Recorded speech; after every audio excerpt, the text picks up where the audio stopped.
만나고 싶은 스님이나 제가자를 초대하는 단박 인터뷰 순서입니다. 70년 전 일본 히로시마와 나가사키에 원자폭탄이 떨어지면서 한국인들도 큰 피해를 입었습니다.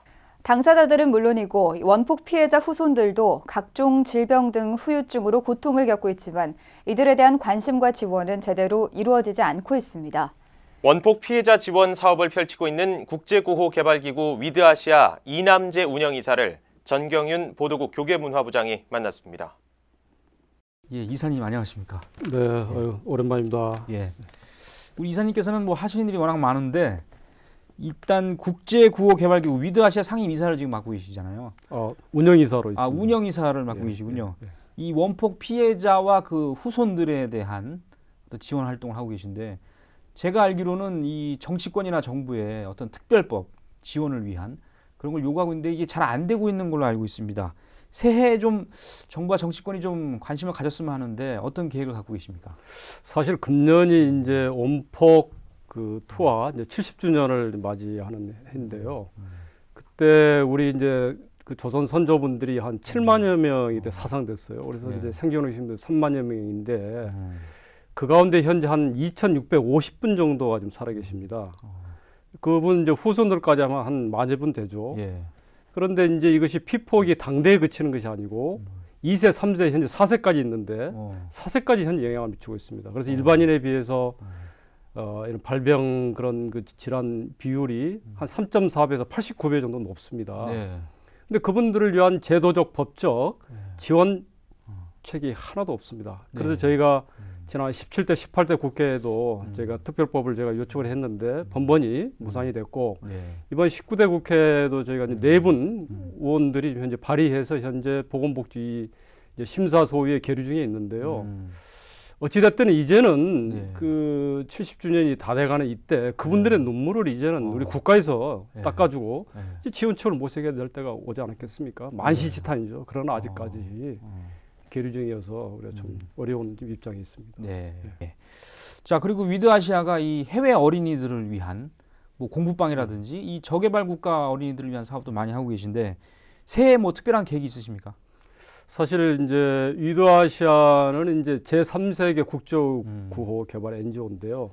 저희들이 이제 캄보디아 또 미얀마, 인도, 뭐 태국 등지에 저희들이 이제 그 보편적 초등교육을 받지 못하는 어린이들을 위해서 저희들이 이제 공부방을 또 만들거나 또 기초생활 환경이 대단히 열악합니다. 그래서 저희들이 또 화장실도 지어주고 있고 특히나 이제 건기 때는 물이 없어가지고 안전한 식수를 제공받지 못하고 있습니다. 그래서 제가 이제 그런 재래식 공동물도 좀 파고 그래서 뭔가 스스로 그런 자립할 수 있는 그런 경제적 그런 그 공동체 생활을 할 수 있도록 그런 어떤 그 마을 어떤 개발 그런 활동도 그렇게 하고 있습니다. 네.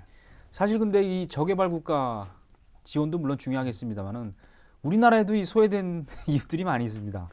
그쪽의 활동도 많이 하고 계시죠? 네, 그렇습니다. 그래서 아까 말씀드린 대로 우리 원폭 피해자 2세, 3세들에 대한 그런 이제 정신적 그런 그 육체적 치유를 위해서 현재 저희가 그런 보건 어떤 의료 서비스라든지 또 심리치유 어떤 그런 서비스라든지 이런 것들을 저희들이 이제 하고 있고요.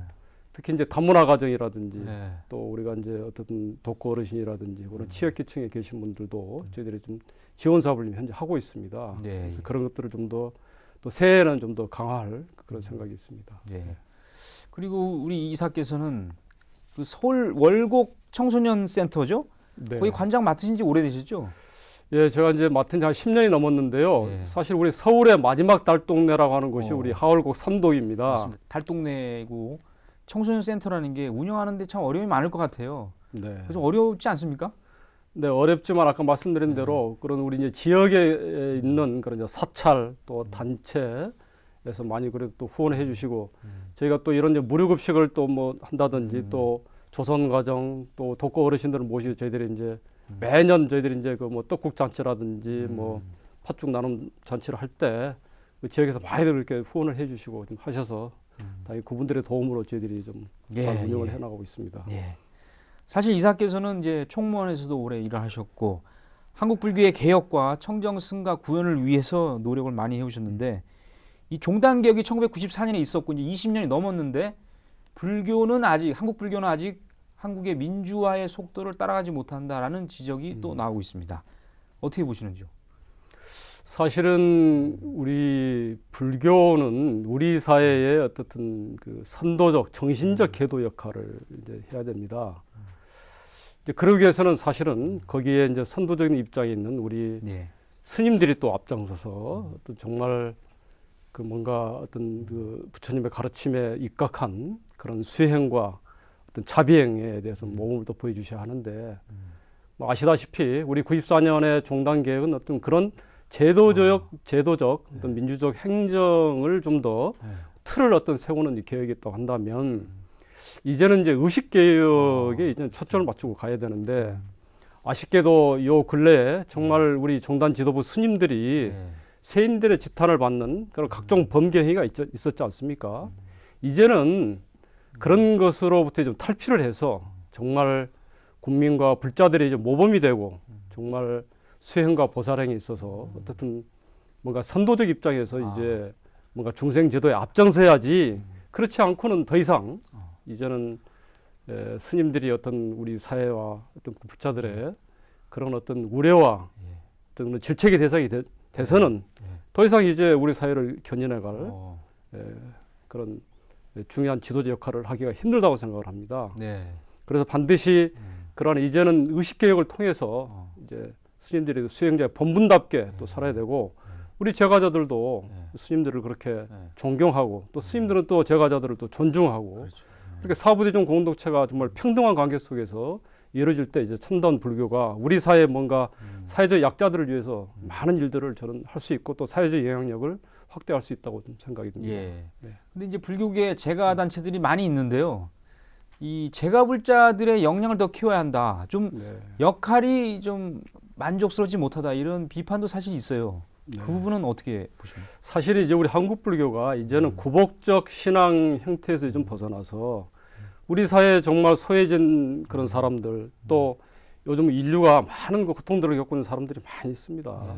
이제는 국내뿐만 아니라 국외까지 이렇게 아픈 사람들, 소외된 사람들과 고통받는 사람들과 함께하는 그런 어떤 동체 대비심을 가지고 이제 해야 됩니다. 그러려면은 제가자들 스스로가 이제는 그런 불교의 어떤 깊은 교리들을 알아내는 그런 이제 자기 공부들을 좀 많이 해야 되고요. 아울러서 그런 정법 정신을 저는 강화를 좀 해야 한다고 생각합니다. 예. 그러기 위해서는 반드시 우리가 사회복지 활동도 좀 활발히 또 해야 되고 나가서는 지구촌의 인류가 우리랑 같은 그 동포고 같은 도반이라고 하는 입장에서 그분들의 고통들을 치유할 수 있는 국제고 활동도 이제는 활발히 또 해야 되고 아울러서 스님들이 그런 범죄 행위를 한다든지 잘못된 행위를 했을 때는 과감히 거기에 비판을 하고 올바로 가도록 꾸짖는 그런 호복성중의 역할도 저는 해야 한다고 생각이 듭니다. 예. 호법 신장 뭐 이런 거 그렇습니다. 있죠. 네. 참 하시는 일이 많으신데 뭐 저 합천에도 계시고 서울에도 계시고 막 그럴 텐데 새해 또 뭔가 내가 이걸 해보겠다 이런 게 있으십니까 혹시?